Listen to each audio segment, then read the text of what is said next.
ഓം ശ്രീ മഹാകാളി വരാഗ്യ വജ്രകോശി നമസ്കാരം. ഞാൻ രാകുമാർ ശ്രീരാമം.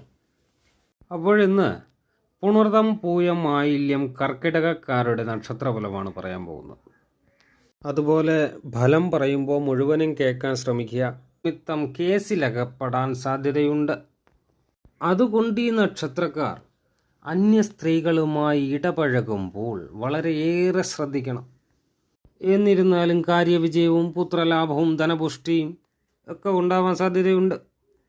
അതുപോലെ മീനമാസത്തിൽ ക്ഷേത്രദർശനത്തിനും പ്രാർത്ഥനയ്ക്കും കുറച്ചധികം സമയം മേടമാസം വലിയ ബുദ്ധിമുട്ടില്ലാതെ കൊണ്ടുപോകാം.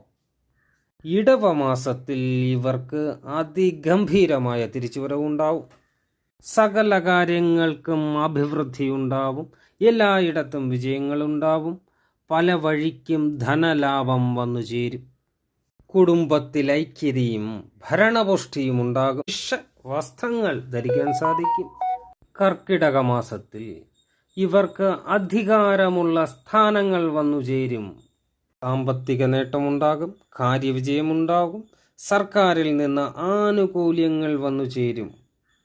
ഇനി ഈ നക്ഷത്രക്കാർ മോശ സമയമെന്നോ നല്ല സമയമെന്നോ നോക്കാതെ ചെയ്യേണ്ട ചില സമയം പക്കന്നാൾ തോറും വിഷ്ണു ഭഗവാന് മഞ്ഞ വസ്ത്രവും തുളസിഹാരവും വാങ്ങി നടക്കി വയ്ക്കണം.